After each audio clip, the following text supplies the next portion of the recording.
तो hello students, कैसे हैं आप सभी। स्वागत है आप सभी का हमारे इस नए लेक्चर में। तो दोस्तों, हम लोगों ने जो है पिछली क्लास में जो है चैप्टर नंबर 3 आव्यू स्टार्ट कर दिया था। लेक्चर नंबर 1 जो है वो उसका चैप्टर नंबर 3 आव्यू का जो है वो हो चुका था। उसमें हम लोगों ने क्या किया था, उसमें हम लोगों ने आव्यू के जो बेसिक कॉन्सेप्ट थे वो क्लियर कर लिए थे। यहाँ पर अगर आप लोगों ने पिछली क्लास जो है वो नहीं देखा है, पिछला लेक्चर नंबर 1, तो आप उसको जाकर के जरूर देखिए, क्योंकि ये जो पार्ट नंबर 2 मैंने कि लेक्चर नंबर 2 जो है होने वाला है, उससे ही अगला वाला पार्ट होने वाला है। ठीक है, अगर आप लोगों ने वो नहीं देखी है तो आप लोगों को इसमें जो है समझने में दिक्कत आएगी। ओके, तो आप देख सकते हैं उसको पहले देख लीजिए अगर आपने नहीं देखी क्लास को, तो इसके बाद जो है इस लेक्चर को देखिएगा। ओके, तो आज की क्लास में हम लोग आव्यू के जो है प्रकार पढ़ने वाले हैं। आव्यू कितने टाइप्स ऑफ मैट्रिक्स जो है वो पढ़ने वाले हैं। ठीक है, तो चलिए बिना देरी के आज की क्लास जो है हम लोग स्टार्ट करते हैं। ठीक है, तो क्या हमारा UP board exam class 12 math के लिए मैथ जो चल रहा था, चैप्टर नंबर 3 आव्यू जो है हमारा चल रहा था। लेक्चर नंबर 2 ये होने वाला है। लेक्चर नंबर 2 कौन सा लेक्चर है? लेक्चर 2 होने वाला है। ठीक है, तो यहाँ पर हम देख रहे थे आव्यू यानी कि चैप्टर नंबर 3 कर रहे थे। तो आज की क्लास में पहले हम आव्यू के प्रकार पढ़ते हैं, इसके बाद प्रश्नावली के जो क्वेश्चंस होंगे थोड़े से वो करेंगे। ओके, तो चलिए स्टार्ट करते हैं क्लास को। तो आव्यू के प्रकार क्या पढ़ेंगे पहले? आव्यू के प्रकार के बारे में हम लोग पढ़ेंगे, टाइप्स ऑफ मैट्रिक्स। ओके, तो पहला हमारा होता है, एक होता है पंक्ति आव्यू। पंक्ति आव्यू किसे कहते हैं? देखिए जानिए, पंक्ति आव्यू जो हमारा होता है किसे कहते हैं? इसकी परिभाषा होती है कि एक आव्यू पंक्ति आव्यू कहलाता है। पंक्ति आव्यू कहलाता है यदि उसमें केवल एक ही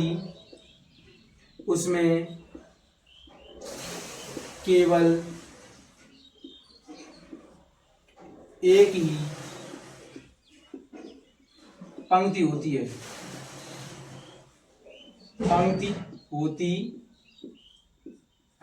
ओके, क्या आव्यू पंक्ति आव्यू किसे कहते हैं? एक आव्यू पंक्ति आव्यू कहलाता है हमारा यदि उसमें केवल एक पंक्ति होती है। जैसे कि यहाँ पर देख लीजिए, आव्यू हमने आप लोगों को बता रखा है मेरी वर्णमाला के कैपिटल लेटर से लूपड़ करते हैं। ओके, जैसे ए बराबर मैंने आव्यू ले लिया यहाँ पर, ये भी तो एक आव्यू है। इसमें आ गया एक हो गया हमारा।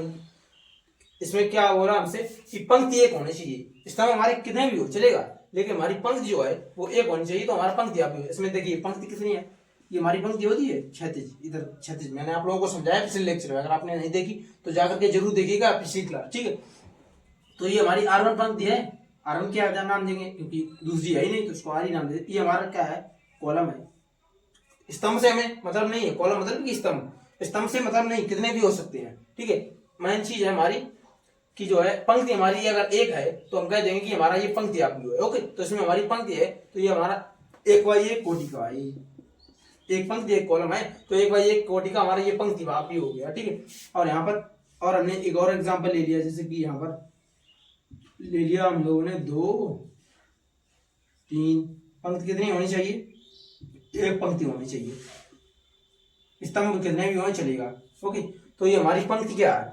यही तो है, यही तो एक ही तो पंक्ति है। स्तंभ 2 हो गए, एक ये स्तंभ एक दूसरा ये स्तंभ। ठीक है, पंक्ति हमारी एक है, स्तंभ 2 है। स्तंभ से मतलब नहीं है यहाँ पर। पंक्ति आव्यू है तो पंक्ति से मतलब रखिएगा। ठीक है, यानी कि पंक्ति हमारी पंक्ति एक ही होनी चाहिए। क्या लिखा है? एक आव्यू पंक्ति आव्यू कहलाता है जिसमें केवल एक पंक्ति होती है। यहाँ पर इसमें एक पंक्ति है तो ये हमारा पंक्ति आव्यू हो गया। ओके, इस तरीके के आव्यू आप लोगों को मिल रहा है, एक जिसमें एक पंक्ति हो तो आप कह सकते हैं ये हमारा पंक्ति आव्यू है। ओके, तो ये हमारा जो है ये जो है पंक्ति इसमें कितनी है? एक, और इसमें स्तंभ कितने हैं? स्तंभ हमारे 2 हैं। एक बाई 2 कोटि का ये हमारा पंक्ति आव्यू हो गया। ठीक है, पंक्ति हमारी एक है, स्तंभ हमारे कितने हैं? स्तंभ हमारे जो है वो 2 है। ओके, अब यहाँ पर देखिए पंक्ति आव्यू तो क्लियर हो गया होगा आप लोगों को। ओके, अब देखिए यहाँ पर दूसरा क्या है? दूसरा है हमें पढ़ना स्तंभ आव्यू।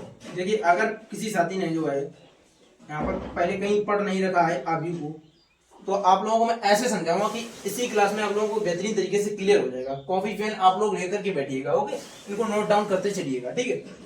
तो स्तंभ आव्यूह क्या होता है? स्तंभ आव्यूह हमारा होता है, क्या लिए इसकी डेफिनेशन, एक आव्यूह स्तंभ आव्यूह कहलाता है, स्तंभ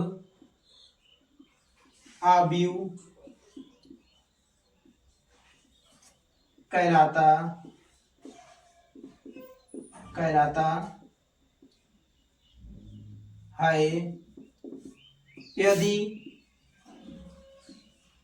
यदि उसमें केवल एक स्तंभ होता है, स्तंभ होता है। यहाँ पर केवल सब हटा भी दीजिए, केवल मत लगाइए, ठीक है।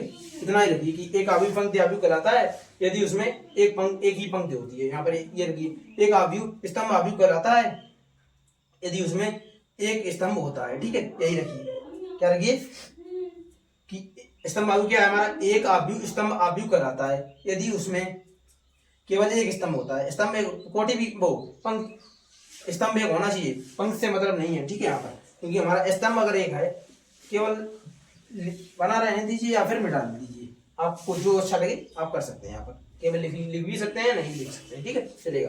तो क्या होता है हमारा स्तंभ आव्यूह? स्तंभ आव्यूह होता है, एक आव्यूह स्तंभ आव्यूह कहलाता है यदि उसमें केवल एक स्तंभ होता है। मतलब कि जैसे हमने ले लिया उदाहरण के तौर पर, ये उदाहरण इसमें लिए थे और यहाँ पर उदाहरण ले लिया हमने स्तंभ आव्यूह का, ये बराबर आव्यूह ले लिया हम लोगों ने। यहाँ पर देख लीजिए, ये बराबर आव्यूह ले लिया, यहाँ पर एक, आप कहेंगे बिल्कुल सेम है, लेकिन दिमाग लगाइए, यहाँ पर स्तंभ एक होना चाहिए। ये हमारा स्तंभ है, स्तंभ, ये हमारी पंक्ति है, पंक्ति से हमें इसमें मतलब नहीं रखना, स्तंभ हमारा एक होना चाहिए। स्तंभ आव्यूह का मेनली यही मतलब है कि हमारी स्तंभ जो है हमारा एक होना चाहिए, पंक्ति कितनी भी हो चलेगा, ठीक है।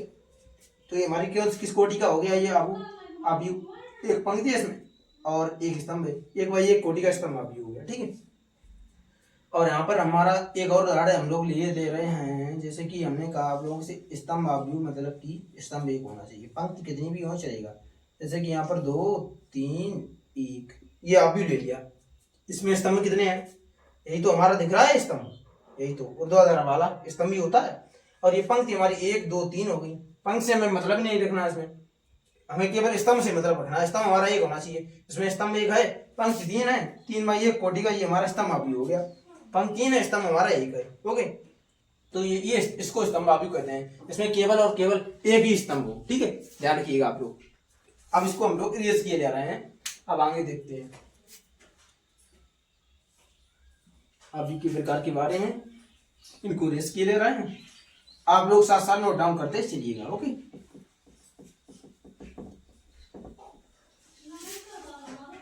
मेरे साथियों, इस चैनल पर कक्षा 12 गणित की निःशुल्क तैयारी जो है वो कराई जा रही है, आप जुड़कर से निःशुल्क तैयारी कर सकते हैं बेहतरीन लेवल की इस चैनल से, ठीक है।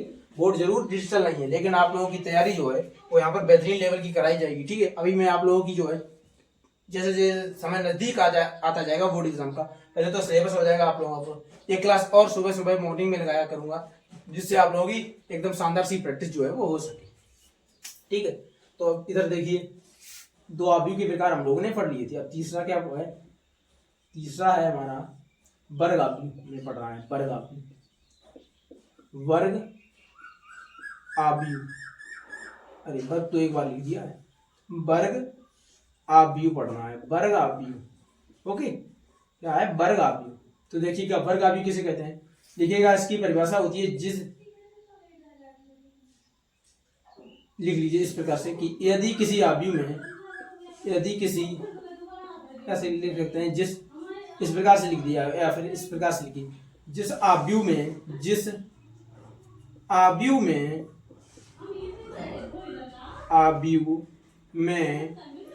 पंक्तियों की संख्या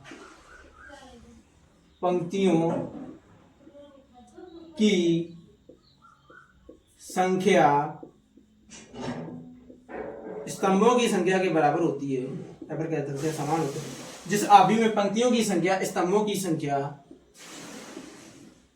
की संख्या के समान होती है, के समान होती है। क्या है? जिस आबी में पंक्तियों की संख्या हमारी स्तंभों की संख्या के समान होती है उसे वर्ग आव्यूह कहते हैं। वर्ग आव्यूह कहते हैं। मतलब कि मतलब यहां पर लिख सकते हैं, मतलब m बराबर n होना चाहिए। मतलब पंक्ति m क्या है? पंक्ति, n है स्तंभ, पंक्ति स्तंभ। ठीक है, मतलब कि पंक्तियों की संख्या स्तंभों की संख्या के बराबर होनी चाहिए। मेनली यही हमारा पर्पस है इस वर्ग आव्यूह। ठीक है, और ये आप लोगों का इंपॉर्टेंट है, आप लोगों को काफी जगह जो है उस चैप्टर में यूज होगा, तो इसको ध्यान से पढ़िएगा। ओके, तो किसे कहते हैं? पंक्तियों की संख्या स्तंभों की संख्या बराबर हो जाए, वर्ग आव्यूह बन गया हमारा। जैसे कि देख लीजिए उदाहरण हम लोग देख लेते हैं। किसे किसे कहेंगे वर्ग आव्यूह? जैसे कि a बराबर आव्यूह ले लिया हम लोगों ने, एक। ठीक है, एक के बार बार मैं यही एग्जांपल क्यों ले रहा हूं? अभी मैं इस पर जो है एक ऐसी बात बताऊंगा जो आप लोगों को अच्छी तरीके से आप लोगों को यूज होगी इस चैप्टर में। आप लोगों को यहाँ पर देखिए अभी ये बता दे रहा हूँ। जैसे कि आप लोगों को एक बाई एक कोटि का है, आप जैसे कि एक है ये, अभी आप लोगों को अभी बताऊंगा, कभी बताऊंगा, क्योंकि ये अभी जब हम लोग पढ़ लेंगे आव्यूह के प्रकार जो है वो सारे के सारे पढ़ लेंगे, तब आप लोगों को ये बात समझ में आएगी। ओके, अभी एकदम देख लीजिए, मैंने आप लोगों के सामने एग्जाम्पल ले लिया, a बराबर एक मैट्रिक्स ये ले लिया, ये आव्यूह हमारा हो गया। अब हम लोगों ने ये ले लिया तो यहाँ पर देखेंगे कि इसमें क्या है? पंक्तियों की संख्या स्तंभों की संख्या के बराबर होनी चाहिए। पंक्ति हमारी एक है और स्तंभ भी हमारा एक है, ये पंक्ति और ये स्तंभ है, तो ये हमारा एक बाई एक कोटि का वर्ग आव्यूह हो गया। ठीक है, और यहाँ पर दूसरा एग्जांपल एक और ले लीजिए, जैसे कि यहाँ पर 2 हो गया, 3 4 1 ये ले लिया। अब इसमें बताइए पंक्ति कितनी है? पंक्ति आप लोगों ने कहा ये R1 पंक्ति हमारी, और ये हमारी R2 पंक्ति, और ये हमारा C1 स्तंभ, और ये हमारा C2 स्तंभ हो गया। ओके, ये कौन सा है? हमारा C1 स्तंभ, और ये हमारा C2 स्तंभ। तो ये हमारे दो पंक्ति हो गई, दो स्तंभ भी हो गए, मतलब कि 2 बाई 2 कोटि का ये हमारा स्तंभ आव्यूह हो गया, वो स्तंभ आव्यूह वर्ग आव्यूह हो गया, 2 बाई 2 कोटि का वर्ग आव्यूह हो गया। ओके, तो इस तरीके से वर्ग आव्यूह जो है वो होते हैं। भाई एक एग्जांपल और देख लीजिए आप, 3 बाई 3 कोटि का भी ये दे दें आप लोग, जैसे कि यहाँ पर 2 1 4 3 5 7 2 1 3। अब देखिए ये 3 बाई 3 कोटि का है, मतलब कि 3 पंक्तियां, इसमें 3 कॉलम है, 3 स्तंभ है, अर्थात 3 पंक्ति कहें या फिर रो कह सकते हैं। पंक्ति को इंग्लिश में रो कहते हैं और कॉलम को इंग्लिश में स्तंभ कहते हैं, वो हिंदी में स्तंभ कहते हैं और स्तंभ को इंग्लिश में वो जो है कॉलम कहते हैं। ओके, ध्यान रखिएगा आप लोग। तो ये हमारा 3 बाई एक पंक्ति, दूसरी पंक्ति, तीसरी पंक्ति, एक कॉलम, दूसरा कॉलम, तीसरा कॉलम, तो ये हमारे 3 पंक्ति और 3 स्तंभ हमारे इस चैप्टर वो इस आव्यूह में जो है वो हो गई। अब यहाँ पर देख लीजिए, तो ये हमारी पंक्तियों की संख्या स्तंभ की संख्या बराबर है, तो ये हमारा वर्ग आव्यूह हो जाएगा। ये भी वर्ग आव्यूह होगी, ये भी वर्ग आव्यूह, ये भी वर्ग आव्यूह। ठीक है, तो आई होप आप लोगों को वर्ग आव्यूह भी क्लियर हो गया होगा। अब हमें क्या करना है? अब हमें पढ़ना है नंबर 4 पर। क्या है हमारा नंबर 4 पर? हमें देखना है विकर्ण आव्यूह। विकर्ण आव्यूह, विकर्ण आव्यूह को देखना है भाई। विकर्ण आव्यूह क्या होता है हमारा? देखिए विकर्ण आव्यूह पहले लिखेंगे इसकी डेफिनेशन। एक वर्ग आव्यूह, एक वर्ग आव्यूह, एक वर्ग आव्यूह विकर्ण आव्यूह कहलाता है। विकर्ण आव्यूह कहलाता है, कहलाता है यदि एक वर्ग आव्यूह हमारा विकर्ण आव्यूह कब कहलाता है? विकर्ण आव्यूह कहलाता है यदि इसके विकर्ण के अवयव, यदि इसके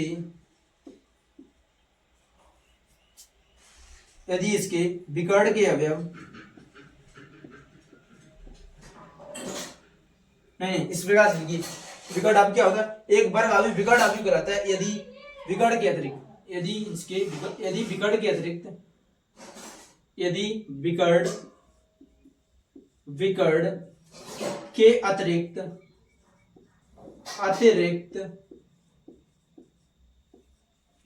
अन्य सभी अवयव अब क्या होते हैं, शून्य होते हैं, शून्य शून्य हो, ठीक है।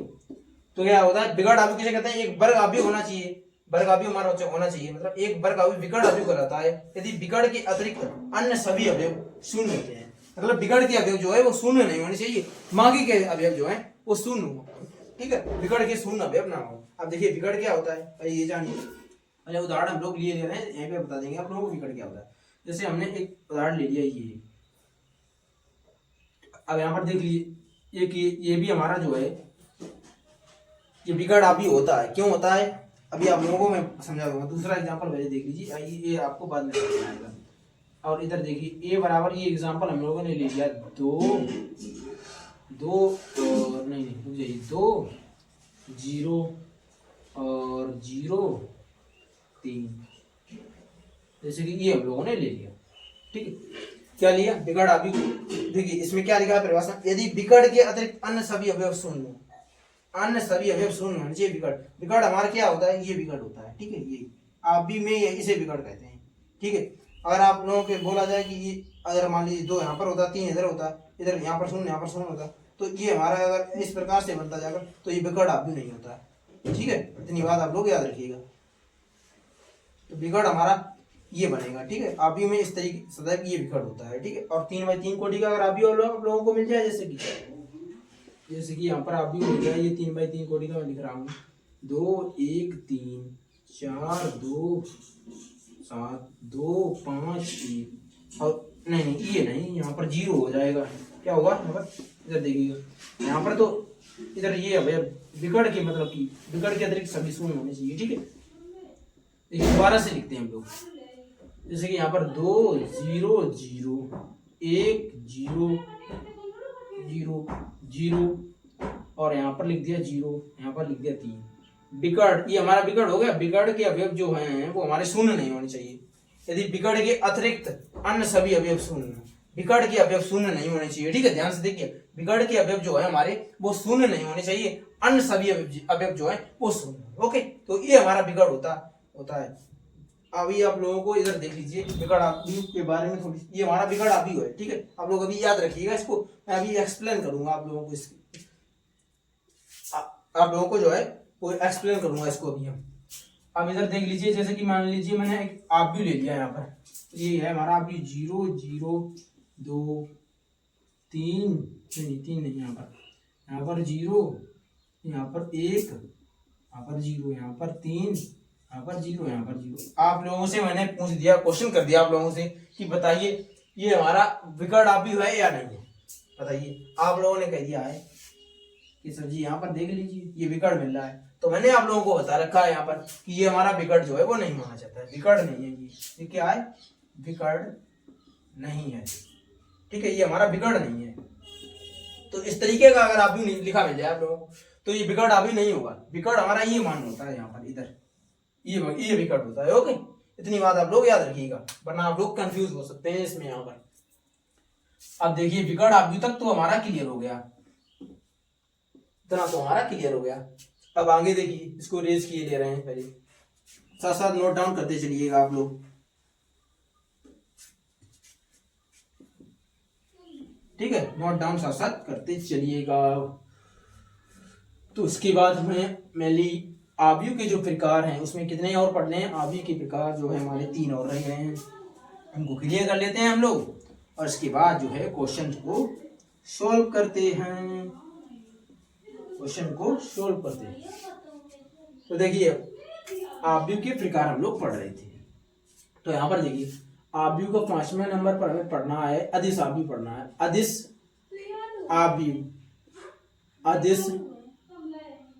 अवयव के बारे में हमें पढ़ना है, अदिश अवयव, ओके, अदिश अवयव पढ़ना है।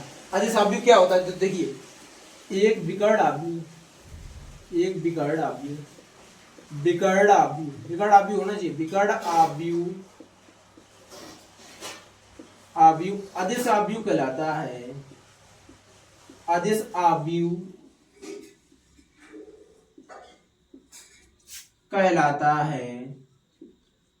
अवयव कहलाता है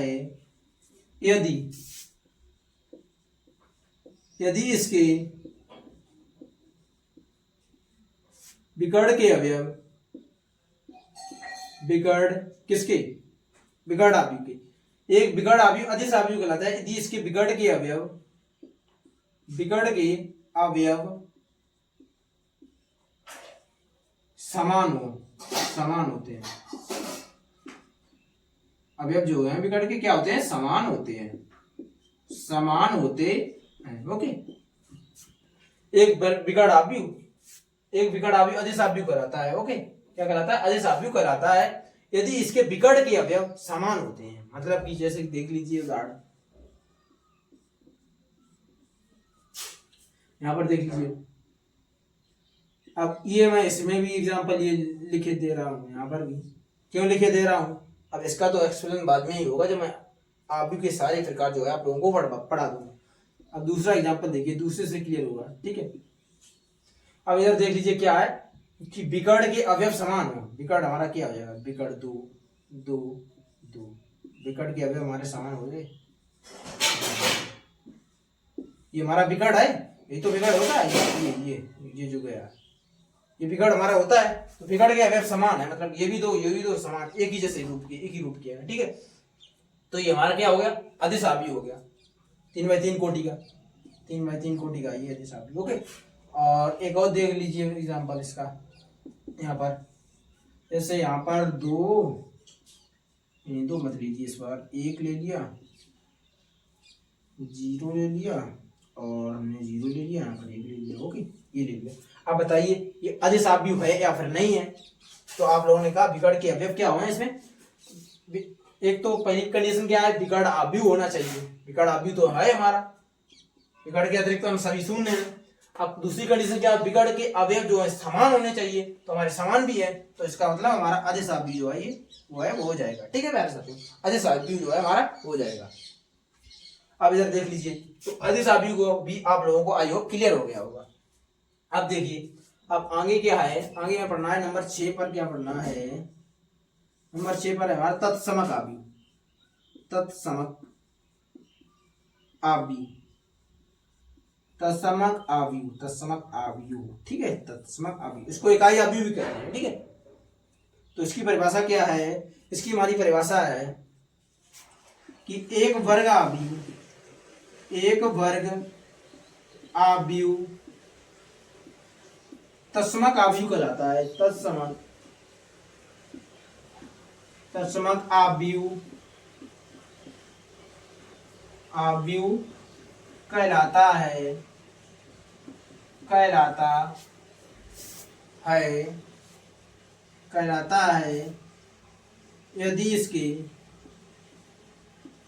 इसके विकर्ण के अवयव, यदि इसके विकर्ण के अवयव के अवयव क्या होते हैं, एक होते हैं। या फिर इस प्रकार से लिख दीजिए कि एक वर्ग आव्यूह तत्समक आव्यूह कहलाता है यदि इसके विकर्ण के अतिरिक्त विकर्ण के अवयव एक होते हैं, यदि इसके विकर्ण के अवयव एक होते हैं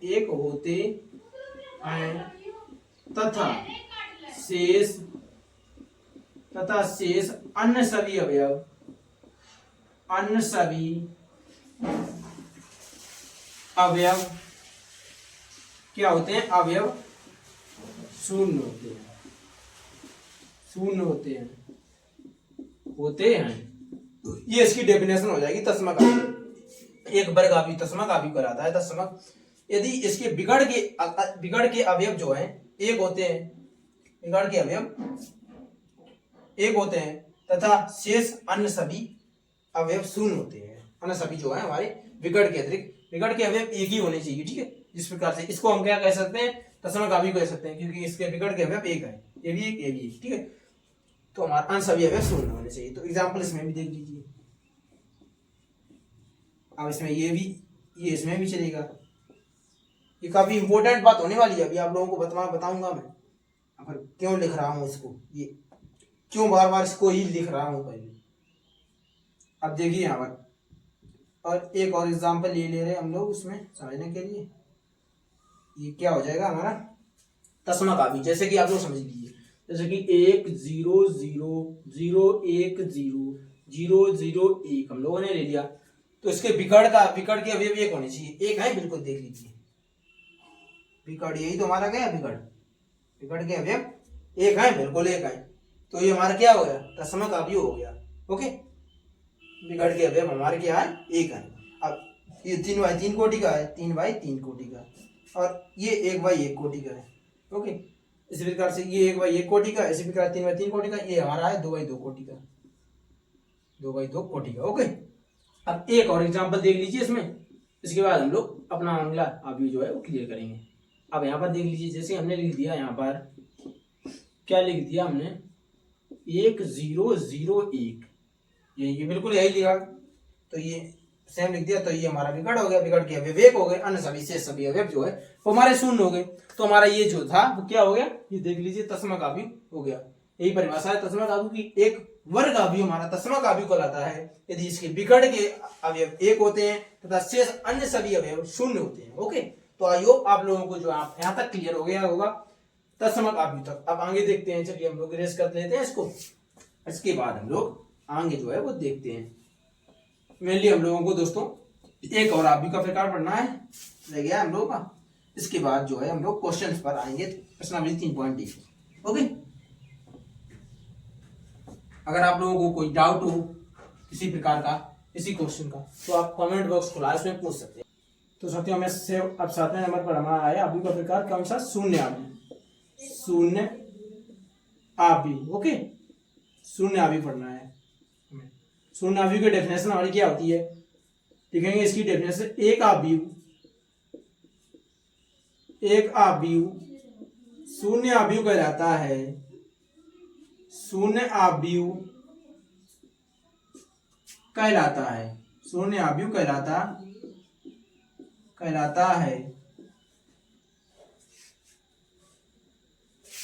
है यदि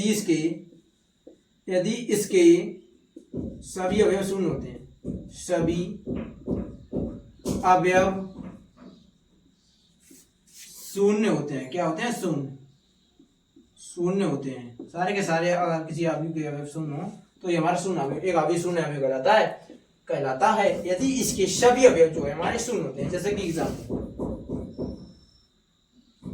0, ये हमारा शून्य अवयव है, ठीक है,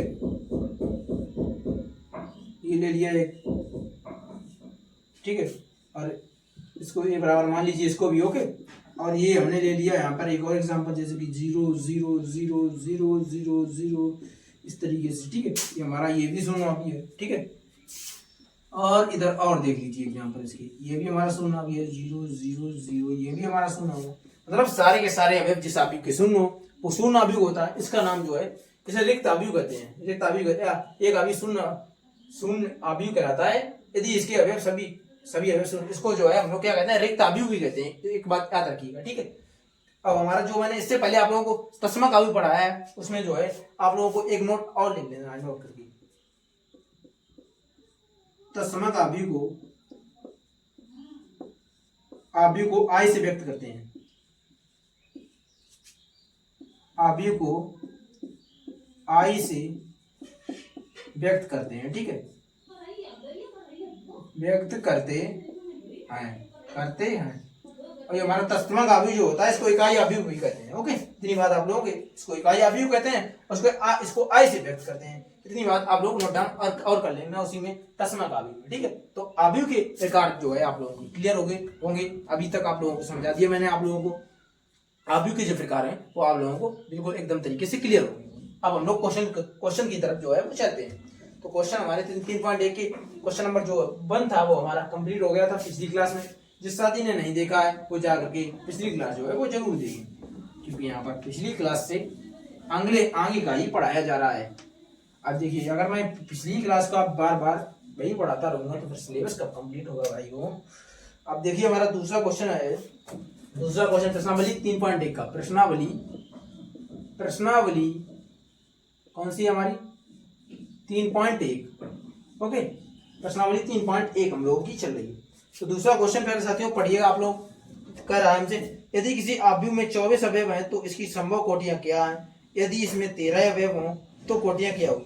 आप कहें तो क्वेश्चन मैं नोट कर दूं, चलिए क्वेश्चन नोट कर देता हूँ यहाँ पर। क्वेश्चन नंबर कौन सा है? क्वेश्चन नंबर है हमारा 2। ओके, क्वेश्चन नंबर 2 है, क्या है कि यदि किसी आव्यूह में कह रहा है कि यदि किसी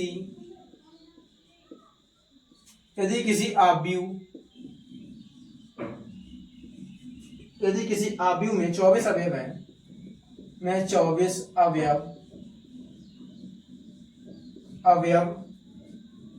हैं, तो इसकी संभव कोटियां क्या है? संभव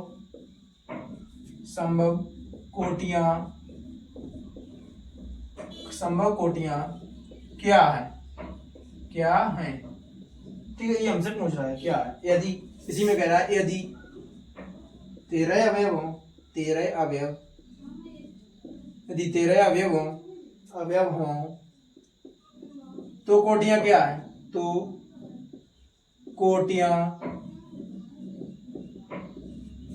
कोटियां क्या होगी?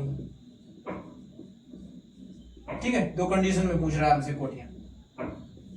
और इसी तरह का एक और क्वेश्चन है, उसको भी नोट डाउन किए ले रहे हैं, क्वेश्चन नंबर 3। तो मैं आप लोगों को इसको भी नोट डाउन कर ले रहा हूँ और आप लोगों को एक ही बार में समझा दूंगा। ठीक है, दूसरा हमारा क्वेश्चन नंबर 3 है कि यदि किसी आव्यूह में 18 अवयव हैं, यदि किसी आव्यूह में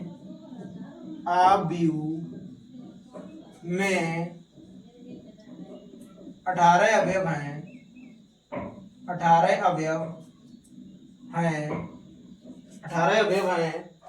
18 अवयव हैं, तो इसकी संभव कोटियां क्या होगी? तो इसकी संभव कोटियां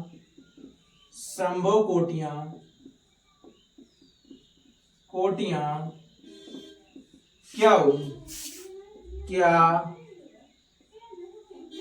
ठीक है, हो गई, ये बोल रहा हूँ।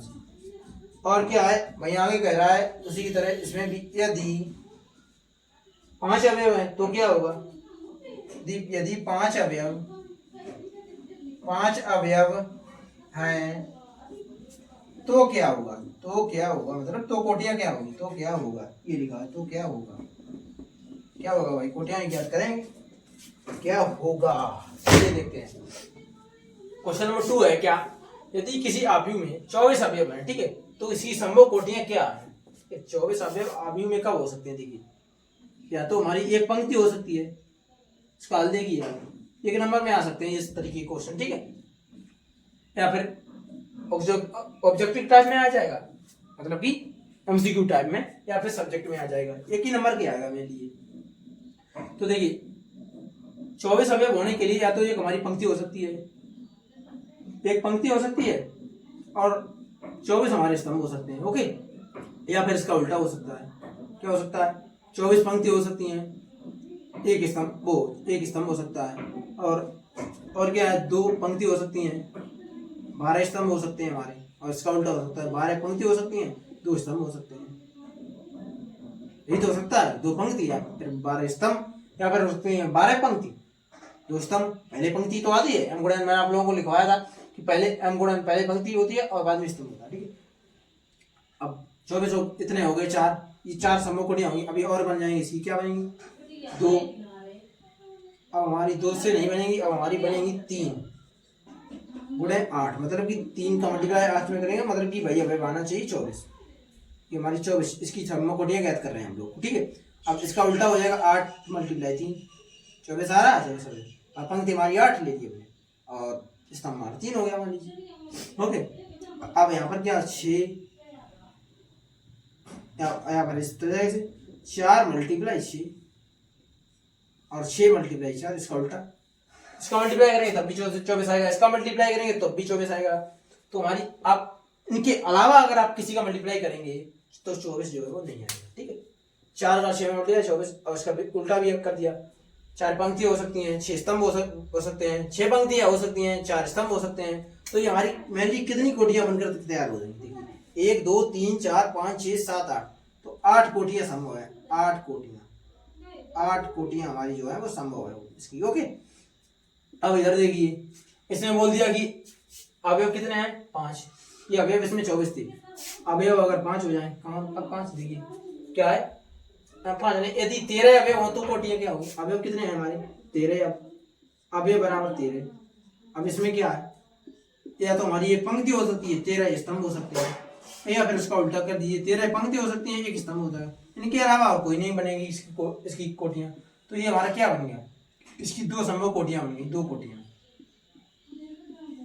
कोटियां इसकी बन गई। ओके, तो इस तरीके से आप लोग सोल्व कर देंगे। अब ये इसी तरीके से ये वाला क्वेश्चन भी है, आप कहो तो मैं झील दूं आप लोगों को होमवर्क के लिए, लेकिन मैं आप लोगों को करवा देता हूँ। चलिए इसमें हल डालेंगे हम लोग, क्या है, यदि किसी अवयव में 18 अवयव, तो लिख देंगे अवयव कितने हैं, अवयव हम लोगों को दिए गए हैं 18, अवयव बराबर 18, ठीक है। अब देखिए अवयव 18 कब हो सकते हैं, एक या तो पंक्ति हो सकती है, 18 स्तंभ हो सकते हैं, या फिर इसका उल्टा 18 पंक्ति हो सकती हैं, एक स्तंभ हो सकता है, ओके, या फिर 2 पंक्ति हो सकती हैं, 9 स्तंभ हो सकते हैं। अब इसका उल्टा, या फिर 9 पंक्ति हो सकती हैं, 2 स्तंभ हो सकते हैं। अब इनके अलावा और बनेगा, 3 पंक्ति हो सकती हैं, 6 स्तंभ हो सकते हैं, या फिर 6 पंक्ति हो सकती हैं, 3 स्तंभ हो सकते हैं, ठीक है।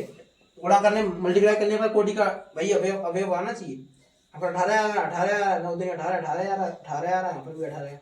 तो इनके अलावा जो है वो आप लोग किसी का मल्टीप्लाई करेंगे तो यहाँ पर कोटि इनकी बनेगी नहीं।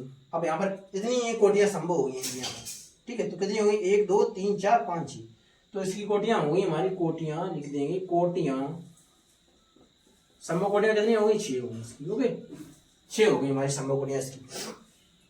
अब 5 अवयव हो तब क्या होगा, अवयव कितने हैं हमारे 5, अवयव हम लोगों के कितने हैं 5, ओके। अब 5 अवयव हैं तो एक पंक्ति हो सकती है, या फिर 5 स्तंभ हो सकते हैं, या फिर इसका उल्टा 5 पंक्ति हो सकती हैं, 5 पंक्तियां हमारी 5 पंक्तियां हो सकती हैं, 5 पंक्तियां हो सकती हैं, एक स्तंभ हो सकता है, ओके। तो यहाँ पर तो 2 ही कंडीशन बन रही हैं, इसके अलावा आप लोग 5 बना नहीं पाएंगे। बना क्या, बनेगा ही नहीं, बना तो खूब लेंगे, बनेगा तब तो बनाएंगे ना। अब इसकी कोटियां कितनी होंगी, 1 2 2 कोटियां, इसकी 2 कोटियां, इसकी 2 ही कोटियां संभव थी, ठीक है, इसकी 2 कोटियां संभव, तो इसकी कोटियां 8, इसकी 2, इसकी भी 2, इसकी 2 नहीं, इसकी 6 कोटियां, इसकी संभव कोटियां कितनी, 2 कोटियां, ओके। तो आई होप क्वेश्चन नंबर 2 और क्वेश्चन नंबर 3 का सॉल्यूशन आप लोग समझ गए होंगे, ठीक है। तो मिलते हैं प्यारे साथियों नेक्स्ट क्लास में, तब तक के लिए बाय बाय।